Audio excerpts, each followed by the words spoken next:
Hello, today I am doing the Would You Rather tag, the Curious Edition. This tag was originally created by Curious Cat and Ellen Made Book Club. I'm not sure if I was tagged on this. I know that nowadays I am actually starting to be tagged in tag videos rather than just seeing them and deciding to do them myself, which is usually how they work. With some of the tag videos I've been doing recently, I do say if I've been tagged, if I remember to write that down. This tag consists of Would You Rather questions that are pretty difficult to answer, and they are all book related, of course. And I usually take Would You Rather questions pretty seriously as if they're actually happening, so this should be fun. Question 1, and these are all with Would You Rather in front of them. Never read more than one book from the same author, you can't reread, or read only books from one author of your choice. So these questions don't start out easy. As I was reviewing these questions, preparing for the video, some of them I know my answer to and some I don't. This is one of the ones where I don't. This is a tough one because usually when I read a book that I enjoy, I want to read more that the author has written, and in some cases I want to read every book that they've ever written, and I would have to choose wisely with the one book that I do choose to read. A lot of thinking has already been cut out of this video. I don't think I would want to only read books from one author, no matter how much I may enjoy them, because that just really limits me. And after a while, maybe I'd get tired of their writing style. Maybe there'd be certain words or phrases that I'm just so done with. Maybe I want a different perspective. So I am going to go with never being able to read more than one book by the same author, because I feel like there are just so many more possibilities with that, more opportunities. I don't want to limit myself with just one author, no matter how much I may enjoy them, and that way with what I've chosen I'd still be able to read all my favorite authors and more. Okay, so that one was kind of tough. What's the second question? Read a book with an unlikable main character or your favorite character dies. Somehow this one feels a little easier. I mean, I think that having an unlikable main character is definitely tough, and this says unlikable, not morally gray or maybe they're kind of evil but you're rooting for them. It says unlikable. And that doesn't even mean that you don't like them. That means like you can't like them. So yeah, but do I want to say a book where my favorite character dies? I mean, having had reading experiences like that, that's tough. And sometimes it just feels unnecessary. But if I'm reading a book with an unlikable main character, and especially if they're the only perspective I'm following in the book, I may not care about the book, or I may not be rooting for them, or it just might not be an enjoyable experience. So I think in order for a character to be my favorite, I have to know them at least a little bit, so they probably wouldn't die right away unless everyone else in the book is just horrible. So I think I'm maybe gonna say, yeah, read a book where my favorite character dies, because that would be sad, but at least that means I was enjoying one of the characters. That would be sad though, but there's no need to take these questions too seriously, but I am still being considerate with them. The third question is, start your library from scratch, but you can't rebuy any of the books that were on your shelves before, or never be allowed to add a new book to your current library.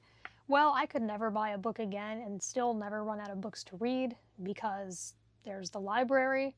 But then there are a lot of books that I can't get through the library, especially if they're a smaller self-published author. I love to support those. I don't want to just read the most popular books. I want to read what I want to read, and there are a lot of books that would not be available through the library, so this is a tough one.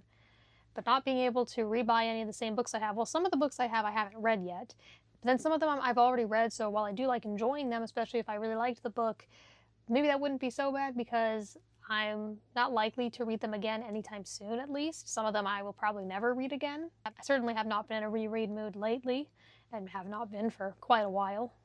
There's also the fact that I don't think I want to start my library from scratch. I mean, this has been in the works for years. Financially, it would not be pleasant. It looks nice. I don't want a blank bookshelf. I don't exactly have the money right now to just spend on a bunch of books. So although I wouldn't be able to get some of the books that I like, it didn't say I couldn't borrow books from people, so maybe I could find a workaround, but I do think that I would just choose to never add a new book to my library, which isn't what's going to happen in real life, but in this scenario, I guess that is what I would choose. The fourth question is pretty easy for me to answer. Your favorite author never publishes anything new or only publishes bad books from now on. And this seems to be the common answer. I would prefer they just don't publish anything new. I feel like with a lot of kinds of art, like not just books, but music and things as well, people seem to always be asking for more. Now, I could be taking it literally and understanding it wrong. It does make sense for there to be demand. That way the artist knows that people like their work and want more. But it seems that some people are just like never satisfied and they always want more. And they want it quickly too when these things take time. And I'm just kind of like, if my favorite artist, favorite author, whoever, never put out anything new again, that could be unfortunate. Now, I do understand when it comes to, if it's like a musician and then if they stop, then that means you, for example, couldn't see them live. I understand that. But when it comes to just art coming out, which is what this question's about, I feel like I've already gotten more than enough. I've gotten so much from them, and I'm really thankful for what I've gotten from them. So I don't mind if they never put out anything again, especially if they have a good reason, like their health or whatever, they just don't want to. If their heart's not in it, they're not passionate about it, I wouldn't encourage them to do it. And if they only publish bad books, then I'm just going to be disappointed because I would have expected more from the author. And I wouldn't enjoy bad books, especially from an author I was expecting more from, when I could just be reading better books. So yeah, I wouldn't mind at all if they never publish anything new. I'm not even sure if I have a #1 favorite author right now, but one of my favorites is Judy Blume, and she hasn't published a book in 10 years, and she said she's done with it, so I'm content with that. I have more than enough from her. And in this scenario, if she were to publish another book, or any author, then the book would be bad. So why would I want it? And it doesn't even say like it would be bad but you would like it, like it would just be bad, kind of like the unlikable character question. So I'd be fine with that. Question 5. Read only one of your favorite genres, or read as widely as you want except in that one favorite genre. I do think that reading widely is great and I enjoy doing it, but currently I would say that my favorite genre is contemporary fiction, and I don't think I'd want to give that up. I think I'd want to be able to read that. I have enjoyed other genres, but I feel like I feel most like at home and enjoying myself with that genre. I wouldn't want to not have that. So that does limit my choices a bit, but there would still be so many books of that genre. So it wouldn't be the ideal situation, but in this case, I think I would pick to just read from one genre. Question 6. Be stranded forever on a deserted island with a full library, or still live in society but books have disappeared. This is a tough one, and I feel like I've watched a lot of people do this tag, and I feel like a lot of people have said that they would rather be deserted on the island, and I get that, because they don't want to not have their books. And a society without books sounds depressing. And it doesn't even say that books don't exist in the society, because I thought, well, maybe if they never existed in the first place, maybe you wouldn't be sad about the fact that they don't exist. But it says that they've disappeared, and that would definitely be sad. Like, they're just unobtainable, and you knew that they existed. At the same time, though, I don't think isolation would be good for me. Yes, I'd have books, but I mean, is this scenario forever? But it seems to be that way. I don't want to be alone. I care about human connection. Maybe if I had at least one other person with me, it'd be a bit better.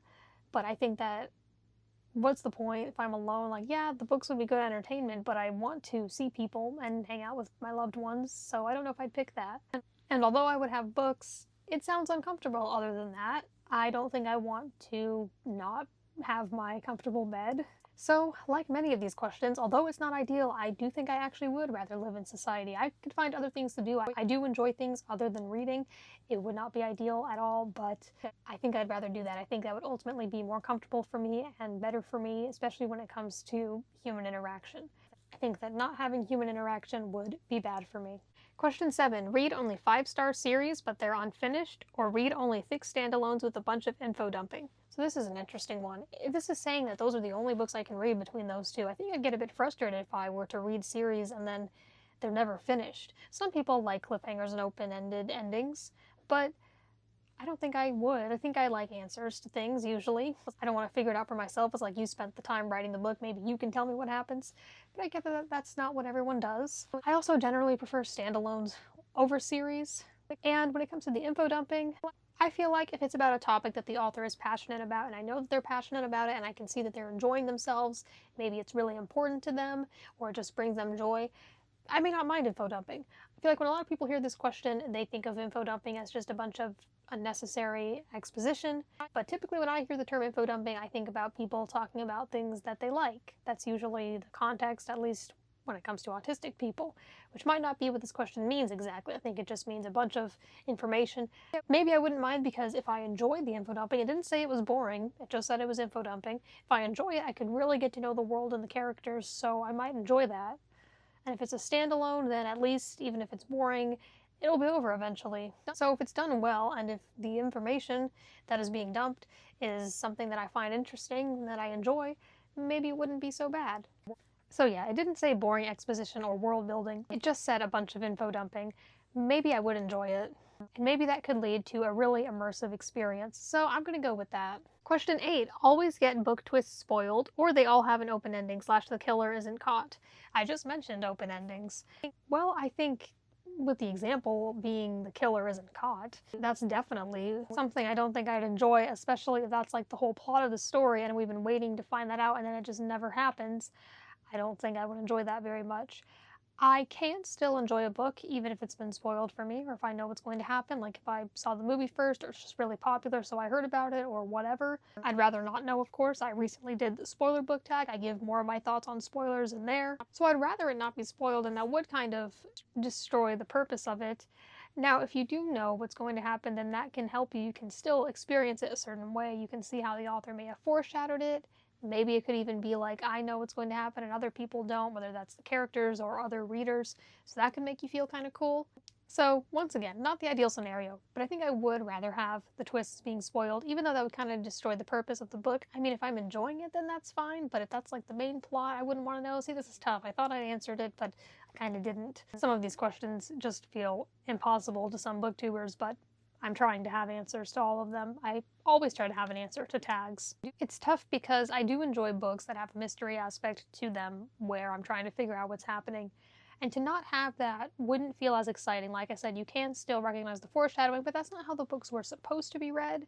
With an open ending, at least nothing's been spoiled, but I may feel a bit unsatisfied with it, but at least then I'd be reading the book the way it's intended to be read. This seems to be the one I'm struggling with the most so far. This is probably the toughest one so far. It's probably the one I've thought about the most. I think I'm changing my mind. I think I'm going to say ones with an open ending, because at least then that's how they're supposed to be, and I can read them the way they were intended to be read, and if I don't like that it's an open ending, which I might like it, who knows, depends on the book. If I don't like it, then that's just part of the book, that'll be part of my rating, and I would talk about it from there. Alright, let's move on to a question that will hopefully be a bit easier. Question 9. A great love story, but with historical inaccuracies, or a toxic or meh love story, but great historical world building. For this one, I'm going to say what a lot of other booktubers have said.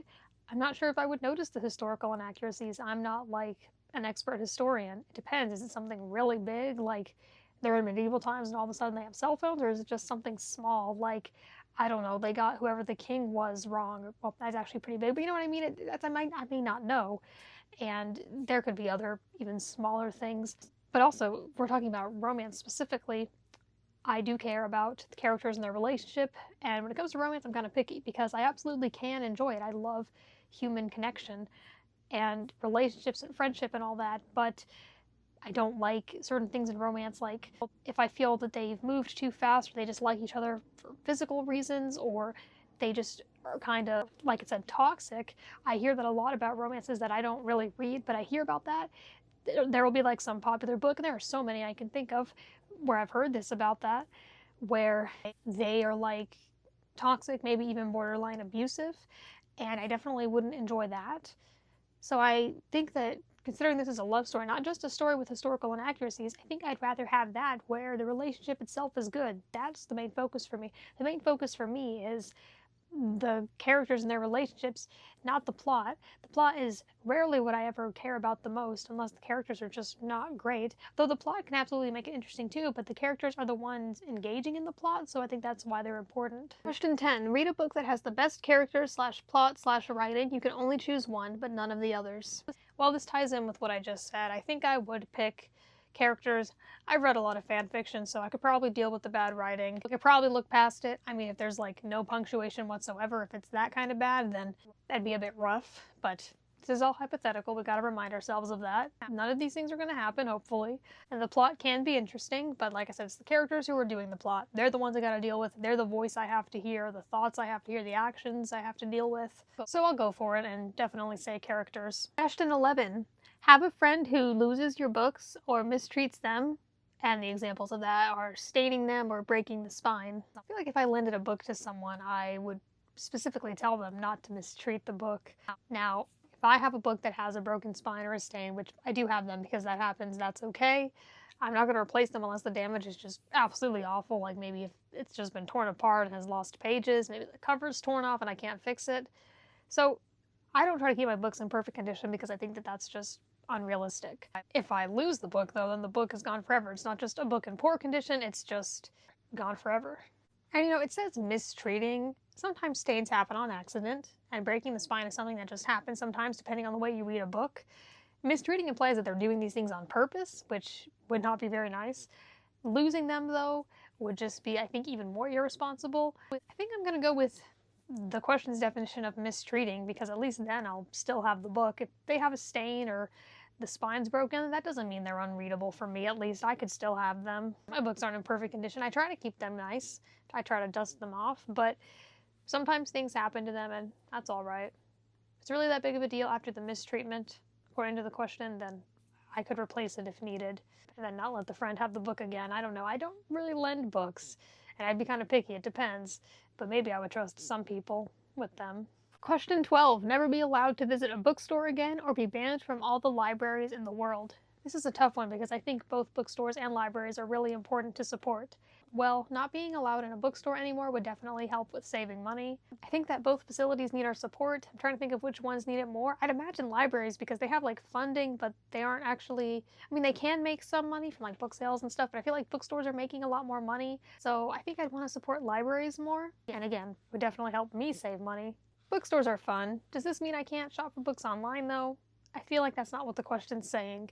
I think I'd rather never be allowed to visit a bookstore again. The way this question is worded is interesting though, because I like that it's you're never allowed to visit a bookstore, or you're banned from libraries. What did I do? It's not even you're stranded or you're physically incapable, just you're banned. What happened? I don't want to be banned from the library. That just sounds intense. But yes, I would rather just never be allowed to visit a bookstore. I love both, but I'm just gonna go with keeping the libraries for now. Question 13. Everyone hates your favorite books, or everyone loves the books you hate? Well, my favorite book already has a pretty low average rating on Goodreads, and that doesn't really bother me because I don't need other people to like it. I can understand wanting other people to like it, especially if they're your friends and you want to hear positive things about it and you want to discuss the book positively with people. But I think even if they don't like it, if someone's read it, especially if there's someone I know, then we can still discuss it, and maybe we can help each other see things we didn't like about it. There might be something I liked about it that I noticed that they didn't notice, and it could be the other way around with them as well. So I don't really care if everyone hates my favorite books. I don't need their approval. I don't need them to like them. Maybe it'd be cool to fit in that way, but there are already plenty of ways that I don't fit in. So this one's pretty easy for me. This is probably one of the easiest questions. Thankfully, some of these questions are pretty tough, but yeah, I don't care if everyone hates my favorite books. Like I said, I don't need their approval. And in this scenario, I'm only being loving, not hateful, because talking about everyone loving the books I hate implies that I am hating books, and I don't really want to spend my energy on hate. Question 14. Only listen to audiobooks narrated by the worst narrator, such as Mickey Mouse, or only read physical books in terrible lighting. So I'm not sure if this question means that the only books you can ever read are audiobooks or physical books, or just whenever you listen to an audiobook, that's what it's like. I'll answer it as if it's both scenarios. So first I'll answer it as if those are the only books you can read ever. The thing is, if Mickey Mouse is the only option I have, maybe I'd get used to it. I don't know. I feel like Mickey Mouse might be a bit too upbeat. Would he be able to tackle the emotional scenes? I don't know. With terrible lighting, that's certainly not ideal.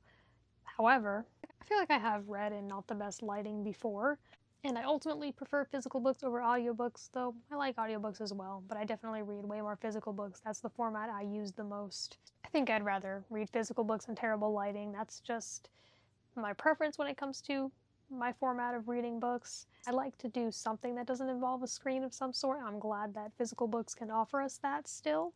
Now answering this as if I can still have both physical books and audiobooks, but those are just my options for both of them. If all of a sudden all my audiobooks just have a bad narrator. See, it says Mickey Mouse as an example. It doesn't mean that is the narrator just the worst narrator. I don't know if Mickey Mouse would be the worst narrator. He probably wouldn't be the most pleasant to listen to for 10 hours or however long, but I don't think he'd be the worst. So I gotta keep in mind, I have been thinking of it as Mickey Mouse, but I gotta think of the worst narrator. I think I'd definitely pick physical books and terrible lighting in both types of scenarios. I think I'll take my important physical books and terrible lighting over that happening to my audiobooks. Question 15. Books from the same series/collection that don't match, or read books printed in a tiny font. I know that for this question and the last one, a lot of booktubers, especially a lot of older booktubers and/or booktubers whose site is not very good, definitely pick the other option because just the sake of their eyesight. I am able to read in bad lighting. I have a way better lighting system than I used to, so that's not really an issue for me now. And I can read basically any tiny font. I can read the back of the Wi-Fi router. I'm pretty young. I don't think that's a problem for me. I'm a bit farsighted, not like terribly, but up close at the moment in my life, I can read just fine. For me, I guess the covers in a series or collection not matching isn't a huge deal, but that's the thing, if it's a collection, it's probably got a specific color scheme or design to it, and ultimately I care more about the book itself and not the covers, but I still think it's nice for them to look nice. Being printed in a tiny font wouldn't bother me. I'm sure I'd be able to read it just fine, but I think sometimes when the font is really tiny, that just makes it feel more intimidating. It makes it feel longer, and I think I generally prefer when the font is bigger, but that has nothing to do with my ability to see it. This is a somewhat tricky question. Neither are too important or too tragic to me, but I think I'm gonna go with books that are a part of a series or collection that don't match. I already have that, and it's not too big of a deal for me. I care more about the books themselves. I guess most of the time they are just on the shelf on display, or maybe somewhere else, maybe not even on the shelf, because I have other books that aren't on the shelf. Then you can only see half of this bookshelf anyway in my videos. Yeah, mostly I just care about the book itself, the words in the book, and my experience of reading the book. Question 16. Never post another YouTube video or never watch YouTube ever again. This is a tough one because I really love YouTube, and I have since I was like maybe 6 and discovered it and thought it was like the coolest thing ever. This was in the early 2010s, I think. I definitely would not want either to happen. This is probably the least ideal scenario of all of them, besides maybe books having disappeared from society. The thing about this one is I do watch a lot of YouTube other than BookTube. BookTube is definitely a big part of what I watch on YouTube, but it's certainly not everything. So that would get rid of so much. I mean, some people just see everything on YouTube. Like, they have like tutorials, and I like to look at other people's concert videos and just the most random clips. There are other sites you can find videos on. I feel like YouTube's the big main one. I think it will be for a long time. Though I think that ultimately I watch more YouTube than I post on YouTube. It would be hard to watch BookTube videos especially and not be able to post a video, but again, this is all hypothetical. Let's remind ourselves of that. But it didn't say I couldn't comment on their videos, so I could still be part of the discussion, just couldn't make my own videos from it, and that would definitely be hard for me because making videos gives me a sense of fulfillment. Not that I don't have anything else going on in my life, but it's a big part of my life for sure, and I really enjoy it, and I think it's really good for me. It would give me more time to do other things, but I already have plenty of time and I love doing this. So while this is a pretty tough question to answer, I think I would say never post a YouTube video again because I just don't know if I could go without watching YouTube. I wouldn't like either, but I think that to not be able to access it would just be quite a difficult adjustment. I can go without some apps. Like, I already stopped using apps like TikTok and Snapchat a while ago, but YouTube is just so different. YouTube is just, I like long form content more. There's just more on there. It's been around for longer. So that would be really tough to not have it. And also, like, people might want to share with me videos on YouTube. People do that sometimes. So just for the sake of community, yeah, I could make my own videos, but I could still connect with people in other ways. So I would have to say never post a YouTube video again, but that's not going to happen because these are all just hypothetical scenarios. And then question 17 is tag your BookTube friends. I know a lot of people have already done this tag.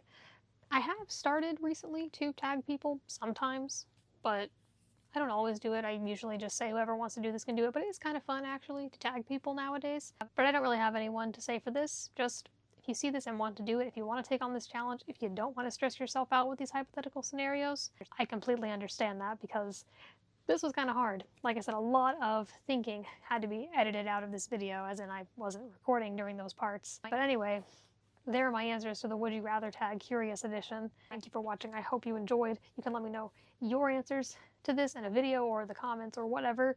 Thank you to anybody who does watch my videos and comments on them, or even the people who don't comment. I know there's some people who may watch my videos regularly, but they never comment, or they rarely do. I see you too. I mean, I technically don't because I don't see your comments, but it's fine. I understand that some people just don't do that for whatever reason. I mean, I can understand. I can think of plenty of reasons, but I'm just saying I appreciate you too if you still watch. So thank you.